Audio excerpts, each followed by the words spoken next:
Oh, sorry. Let it go the long way. Give coach a second. Oh, there's chairs in this.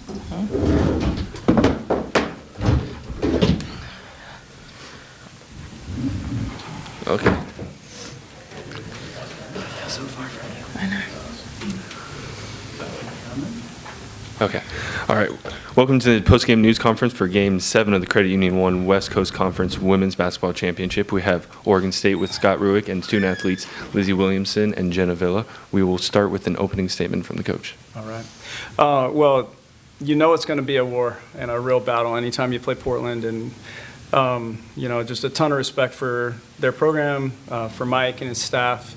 And, they compete as hard as anyone anywhere, and so you have to overcome a lot to beat them. And so I was really proud of our effort today.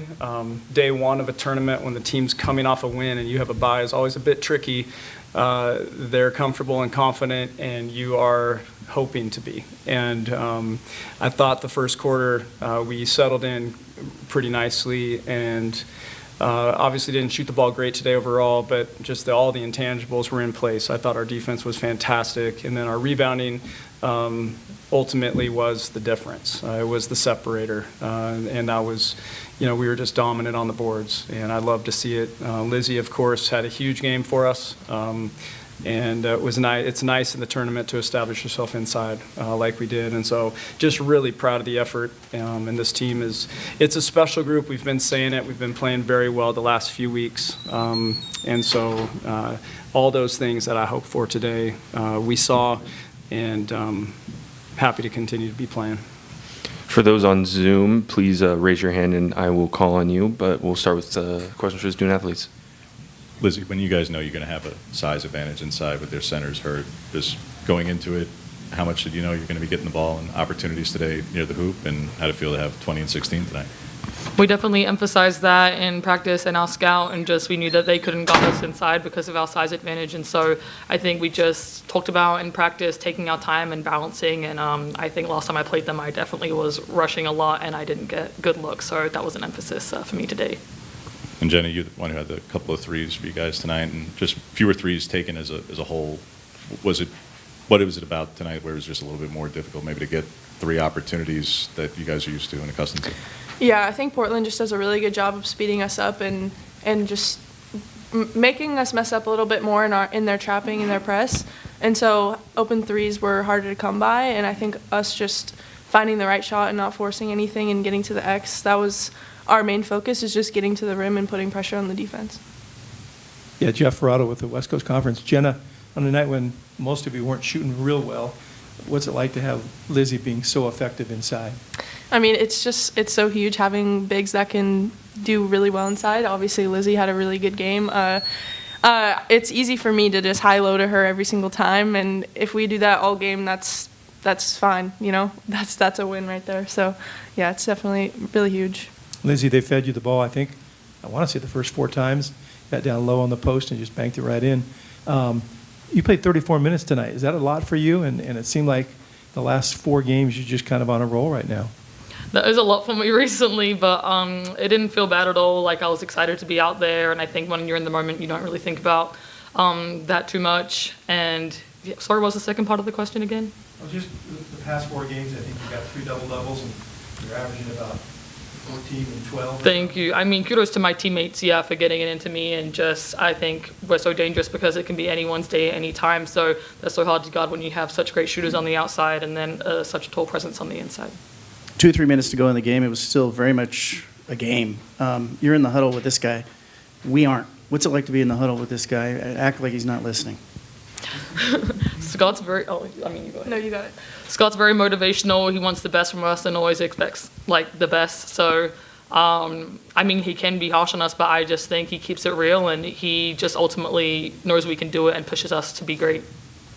Yeah, I agree with everything that she said, but also just, I think he just brings like a calm presence, and especially in big moments like that, he doesn't freak us out at all. And even in 30-second timeouts, like, he just takes the entire time and lets us know exactly what we're gonna do when we go out there, and then we have to go execute it, and that's what we did. He's shouting and he's with the referee, and then he gets into the huddle, and it looks like he kind of Yep. goes kind Yeah. of Lecter a little bit. Yep.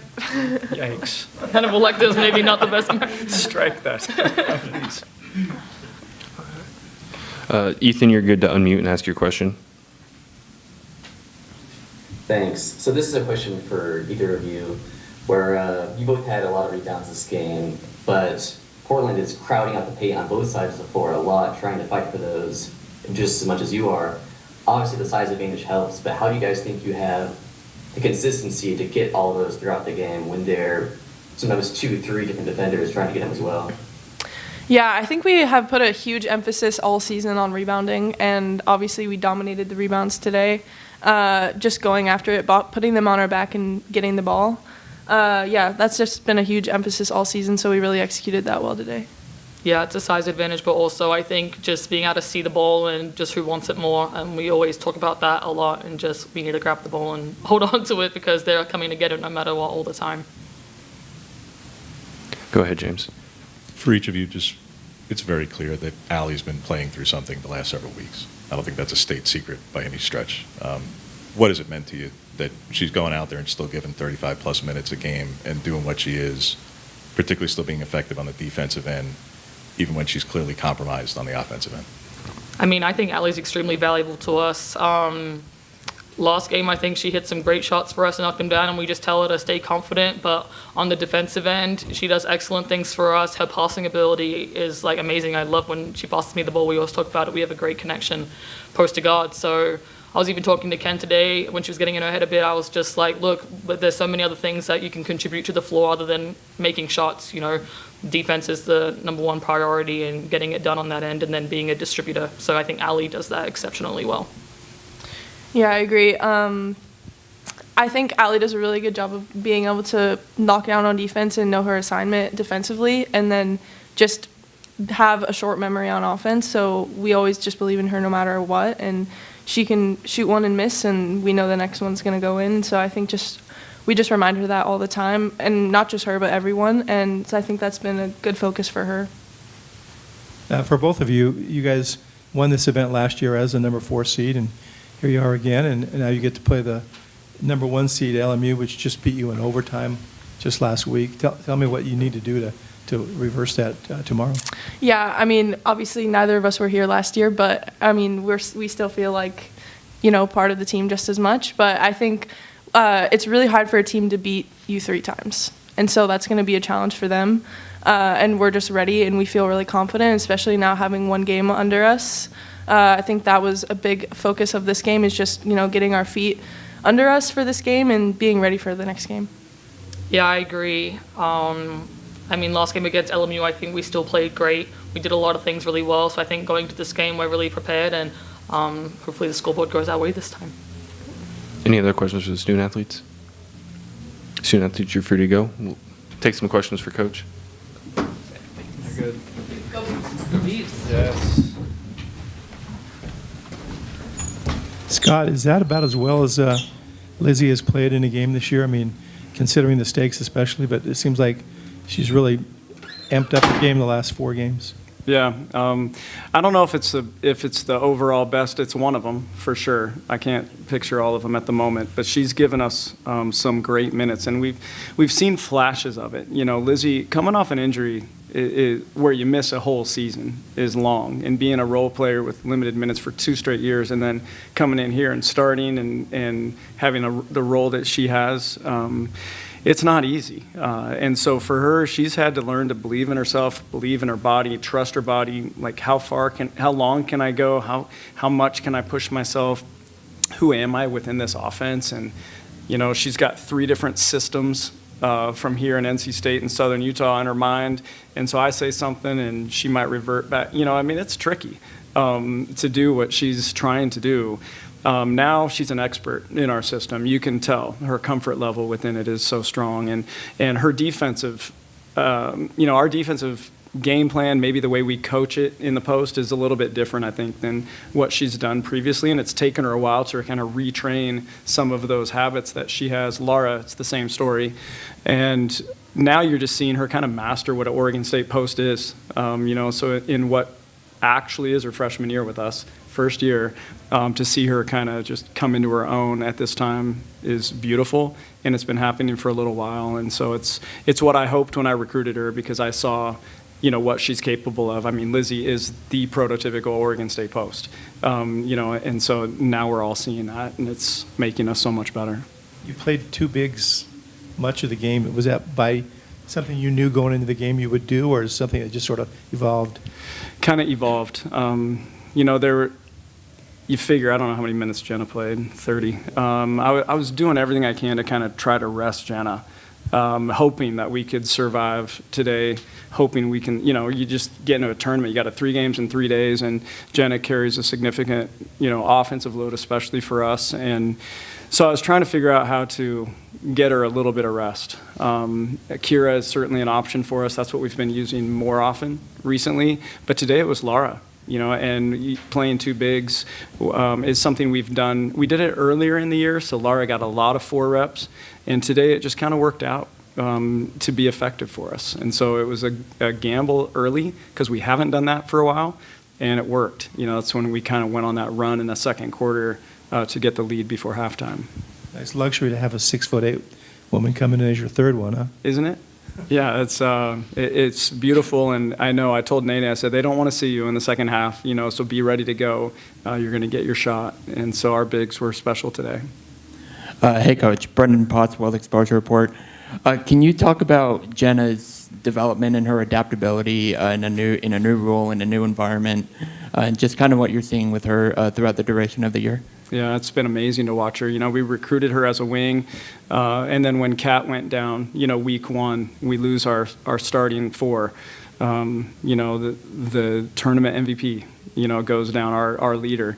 And Jenna was the right person at the right time to fill that void for us, and it just meant our rotation just shifted.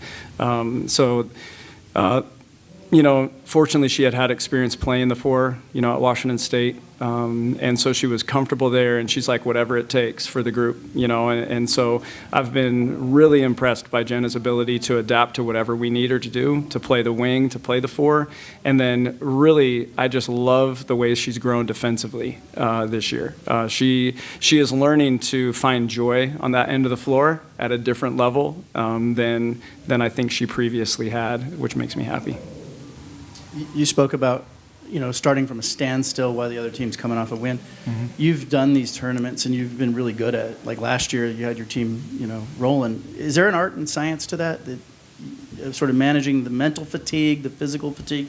You talked about the minutes. Can you speak to that a little bit? I think what I've learned over the years, because I have massively failed in this situation. I mean, two of the worst losses I've ever had were in the Pac-12 tournament back in the day with high seeds getting upset day one. So I know how tricky it is. And I think back to who I was as the leader in those games and in preparation for them, and what maybe I was like in the beginning of the game. Was I freaking out? Was I putting too much pressure? Or was I not attentive enough in respect for our opponent because we were clear favorite, And so today we just emphasize simplicity. We emphasize defense. You just kind of know it's going to take you a while to get going offensively. So I was really happy we could get some easy buckets early inside layups, just to give us some confidence. And then, but lock down and rebound while you're figuring that out. So I just figure you got to survive that first half, So I am cognizant of my role in it all, and I look back on a couple of those upsets over the years, and I'm like, yeah, I probably was not what I needed to be. I mean, I must not have been, because we didn't play very well. Scott, the last time out against them, Lizzie only played the 6 minutes that night, and obviously didn't really have any impact for her to play the way she did, but you know that you have a size advantage because their bigs are hurt.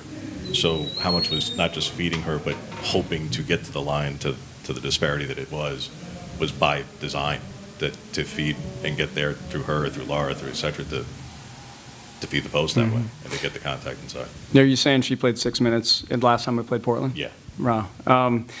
It's been an adventure. I'll just say that. It's been an adventure at working with all of our post players and working through, they're all new to us. And this is their first year with us. So for Laura, she's been on her progression. Nene, her progression. Lizzie, her progression. Elisa, her progression. I've explored putting Jenna there. I've explored putting Kira there.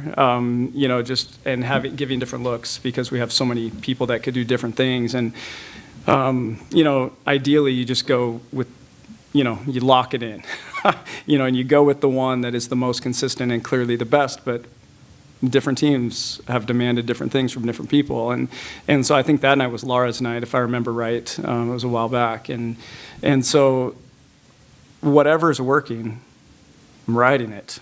And, Lizzie, as she's developed, has become more and more consistent for us and has, the most complete skill set probably of all of them because of her defense and rebounding ability and shot blocking ability. So I was pleased to see, that performance today, and it's kind of syncing up to where it's more and more consistent all the time.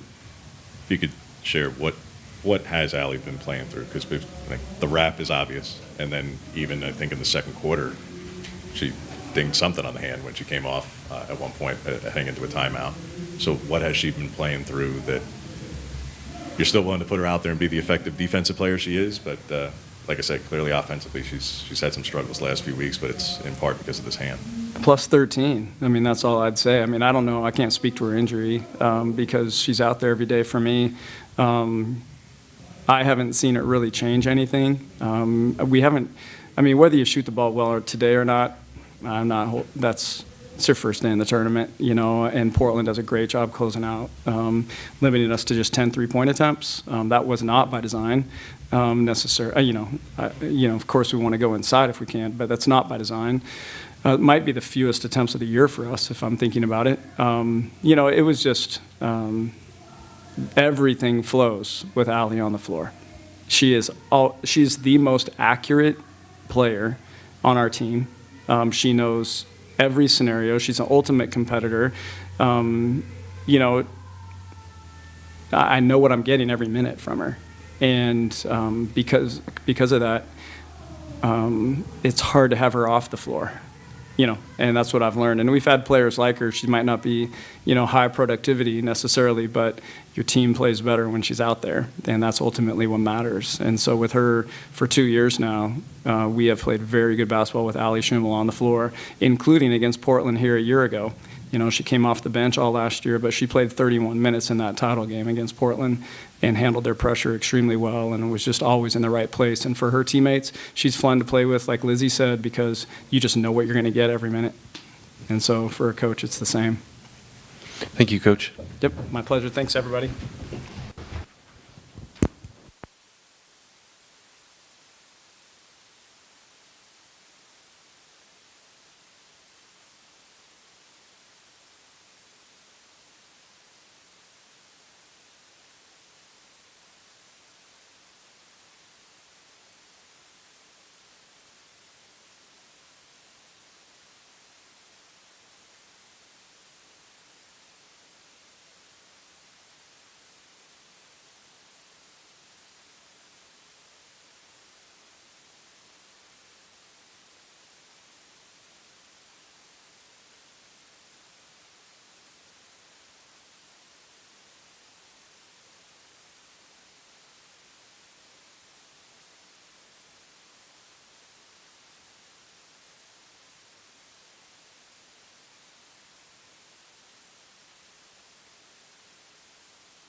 Welcome to the postgame news conference for Game 7 of the Credit Union 1 West Coast Conference Women's Basketball Championship.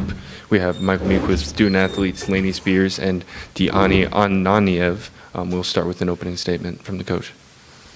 Yeah, just really proud of our team. I feel like we are a completely different team than where we were, back in October, November, and, just really proud of how they competed and worked hard. And the adversity that this team has faced all season long has been really like no other team I've coached, and just really proud of how they've taken it on and how much they've improved and stuck together, and just really, really, really proud of this team. A reminder for those on Zoom to use the raise hand function, and I'll allow you to unmute, but we'll go ahead and start with questions for the student athletes. Jeff Parado with the West Coast Conference. Ladies, maybe you can each address this. I know that Florence took a lot of time defending Lizzie, but you each had a turn as well, I believe. And just talk about how difficult that was, because you guys are not quite as big as she is. Oh, you go. Okay. Yeah, she's a good player, but, I think we did the best we could, and, obviously the game didn't go in our favor today, but we have good players, and I know the coaches have every faith in the world in us to guard, but, she had a good game. She's a good player. I think Lainey just said it also, yeah. And Diana, when they went with two bigs, how complicated did that get? Because they went to that pretty early, and then I think they stayed with it most of the game. Mm-hmm. I think we just try to focus on ourselves every possession. I think we match up well however they want to put in, whoever they want to put in, and I think we gave a lot of effort. We did what we could, and yeah. It felt like you guys defended the perimeter really well. I think their guards didn't shoot very well, and you had a lot to do with that. Did it sort of just come down to they kept feeding the ball inside? Yeah, I think so. But, I think I'm really proud of our team. Like, everyone did their best, and we were pretty dialed into personnel. So, regardless of if they scored a bunch in the paint, I'm just proud of how our team fought and competed. Ethan, you're good to unmute and ask your questions. Defensively, I'm wondering what your guys' mission was, because there was a lot of double, triple coverage that was pretty effective, closing them out, as well as a lot of full court pressure. I don't know if that's something you guys usually run. I haven't watched all of your guys' games this year. But what was that mindset going into this game to do that? Or where did it start as it progressed? Talking to me? Or, or the, Is Sorry, no, that's for the athletes. is there, oh, go ahead. Oh, yeah. I think our philosophy is just like starts with defense. I think we try to get after the ball, try to put a lot of pressure on. Yeah, I can't remember. You go. I mean, I think our coaches set us up really well. Like, we work on defense. You know, our philosophy is to make teams play fast. And I think we did that. And I think, like I said, like, we were competitive. Like, you know, I'm proud of the team. And, you know, we just, like, the coaches do such a good job, like, building this philosophy of defense. And we just did that tonight, I think. Any more questions? Student athletes, you're free to Thank go. you. You're free to go, student athletes. Thank you. Thank you. Thank you. guys. Questions for Coach Jeff? Michael, they fed the ball into Williamson the first, I think their first 4 possessions, and it was obvious what their strategy was going to be. Given that your limitations with size, what else could you do? Was there anything else I mean, you were very effective on the perimeter, but she just was a matchup nightmare, it seemed like. Yeah, you know, I felt like our team really battled, and, you know, we talked, you know, pretty extensively about the fact that their size advantage, and, you know, they do a really good job of getting the ball inside. So we knew that was going to be something that we were going to have to be equipped to the best we could. I'm just, like they said, I mean, really proud of, you know, Flo, who guarded our 5, was our starting 2 for most of the season, and then became our starting 4 with some injuries, and then became our starting 5 because, you know, we just have had some unfortunate injuries. And, you know, considering the fact that she's really our starting wing, I thought she did a great job of trying to guard inside, and really, really proud of the fight that she put forth, how much she's gotten better all season long. You know, I think that what really hurt us more, to me, was just the second chance and you know, the 26 free throws they shot to our 6. I mean, it's just going to be really tough to overcome a game that teams are shooting 20 more free throws than you. So Lizzie's a really good player, and they had a really good game plan to take advantage of the fact that, you know, we don't have as much size as we were hoping to have. And, you know, we feel, you know, we want to win every game. And, you know, this is a program that's been in the championship game 4 of the 7 years now. We felt like this team was capable of getting there even shorthanded. And, you know, we gave a really good Oregon State team a really good game. And, you know, I'm just couldn't be proud enough of, you know, here's an Oregon State team that was picked to win our league this year. And you know, as you know, I mean, we had a player that was leading the nation of block shots that was out, and her backup's out, and who was a great shot blocker too. And so it took away a lot of what we had, and we had to play more small ball. They have a, you know, really solid point guard as far as handling pressure, so it makes it a little bit tougher for our pressure to be as much of an issue as it can be in other games. But, you know, we battled. I mean, it was a game to the end. And if you would have told me that this team, where we were at the beginning of the year, with all of our players healthy, would be in games like this, I'd go, man, we've come a long ways. And then they throw on top of it how much adversity this team has faced. Couldn't be any more proud of where we're at right now and where we've got to. And, you know, I think it's a credit to our culture and our kids sticking together, and, you know, they care about each other. They all want to keep playing with one another. And, you know, we're hoping we get some type of next season bid, postseason, because, you know, we're a different team than we were earlier in the season. Thank you, Coach.